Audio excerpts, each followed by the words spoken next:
Jessica got the children into bed and headed to the kitchen for a cup of tea. She had a lot of housework to do lately, and her husband was staying late at work more and more often. Jessica sympathized with her husband and tried to relieve him of household chores, as he was the only breadwinner in the family.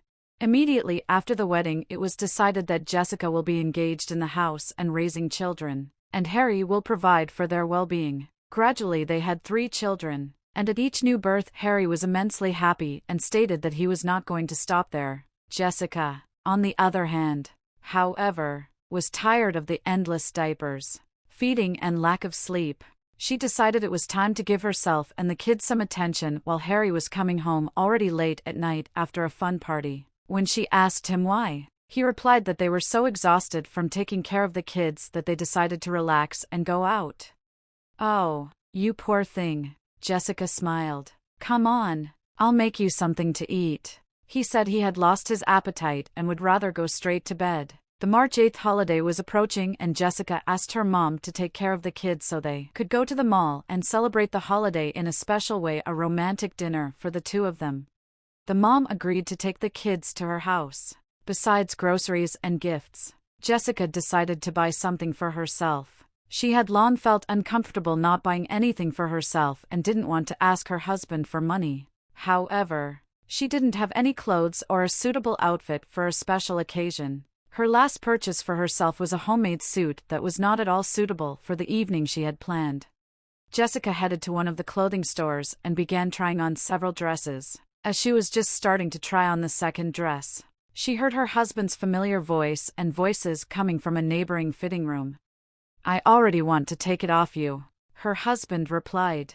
"I'm so horny. Better pick out something for your wife." Why should she? She's all immersed in taking care of the kids, and the kids don't care what she wears. The important thing is that they're fed, changed and their toys put away. I'll give her a multivarka or a bread maker. Keep her happy. Jessica felt a cold wave sweep over her. She tried not to make too much noise, so as not to attract attention, and continued to try on the dress, listening to the conversation from a neighboring fitting room. And if she asked why he spent such large sums on a multi-cooker and bread maker, she wouldn't get a satisfactory answer. Physics. Girl. Jessica worried and began to make excuses. Why do I have to report what I spend my money on? I'm working. She stays at home and takes care of everything, and I allocate a certain amount to the household. And that's enough. Let her say thank you. The voices from the adjoining fitting room grew farther away. Jessica cautiously peeked out of her fitting room and saw her husband standing nearby.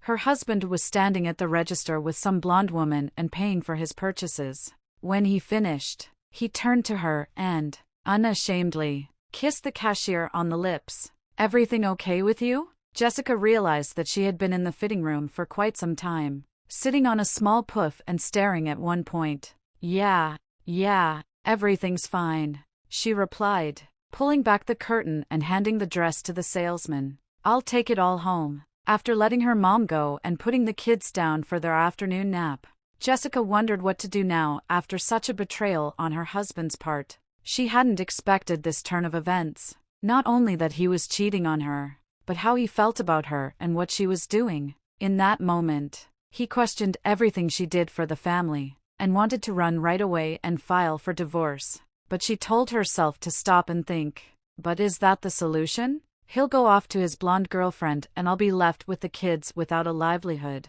Child support. They'll probably be pennies. And how will we live? The decision had been made. Harry wasn't staying late at work that day as usual, but in love. How are we going to live now? Jessica thought. The multi-cooker and bread maker won't be able to feed us. She was worried. But one thing was certain: he would want intimacy and she couldn't give it to him. She was disgusted at the thought of her husband getting everything from his mistress while Jessica wouldn't molest him. The next day she made a resume and sent it out to every possible company and agency. All that was left was to wait.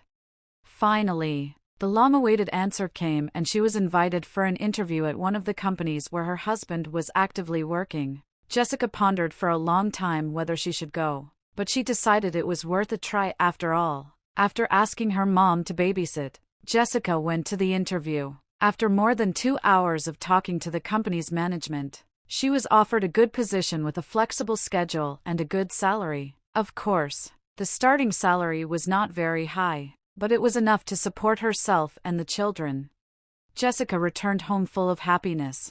Her mother, seeing her daughter in such a state, started asking her questions. "Is Harry cheating on me?" exclaimed the woman joyfully. However, deciding that her daughter was just temporarily insane, her mother took her by the hand and sat her down on the couch. Jessica began to recount everything she had heard in the fitting room of the store. Her mother listened to her and asked what she was going to do. "I'm going to file for divorce," Jessica said. "And I've already found a job with a free schedule. I'm going to apply for daycare now, and once all my kids start going there, I'll be working full-time. I won't discourage you," the mother replied. Betrayal should not be forgiven. "I think this is just the beginning. He doesn't feel responsible for his actions, and you can handle the children on your own, but I will help you." "Thank you, Mom." On March 7th, Harry came in again deep into the night. Jessica did not bother to ask him anything, surprised by his wife's indifference. He tried to excuse himself. "I spent the whole evening with the boys," but Jessica didn't let him finish, ordering him to go to bed. The next day, when the woman fed the children breakfast in the kitchen, I solemnly presented her with a gift, a bread maker. "Here, dear, to make your housework easier," I said, and tried to kiss her. However, Jessica pulled away and didn't even pay attention to the gift. She got up from her chair and said, "I have a present for you too." Surprised, I followed her into the hallway. She pointed to 2 large suitcases and said, "I'm divorcing you. Now you don't have to make up lies hiding your adventures away." "How did I know?" I whispered, dumbfounded. "In the fitting room of the store when you were picking out your blondes." "Keep the gift, including the bread maker. I don't need it," Jessica said. I, angry and having lost my family because of my infidelity, got angry. "Do you feel sorry for me to have another woman? Beautiful, passionate and well-groomed. Unlike you? You've even forgotten how to put on makeup, imprisoned yourself on children and living off me. I don't feel bad about spending it on someone else. I think it's necessary, and you shouldn't be counting my money. You're just sick of me spending it on someone else. You're just a mercantile sheep." "I'm not sorry," I said, annoyed. "Take it easy," Jessica replied. "Go away." The next day Jessica filed for divorce and requested alimony. A week later, someone knocked on the door. Standing on the doorstep was her mother-in-law. "Not great, SXA," she shouted. "You mercantile wretch. You kicked your husband out and now all you want from him is money. You should give up alimony. He doesn't have to pay them. He pays them to his children, whom he himself asked for." Jessica replied, "If he can't support his mistress, that's his problem. He's a parent just like me. And yes, what can you do? You had kids hoping you'd be on his neck for the rest of your life. But you won't. He'll ask his bosses to cut his official salary, and you'll get a pittance. You'll be back on all fours in no time. But that won't happen," Jessica said, pointing to the door. "Get out of my house."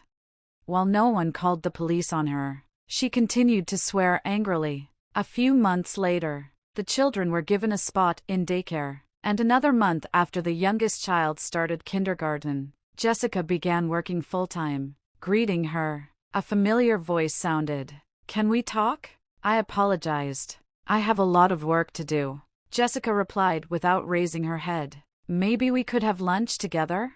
Harry suggested, not moving away. Jessica lifted her head and looked at her ex-husband. He looked tired and haggard. She knew that his blonde girlfriend, the one he left him for, upon learning that half of his paycheck would go to child support, had dumped him immediately. But that didn't bother Jessica anymore. "No, Harry, we won't talk and we won't have lunch," she said.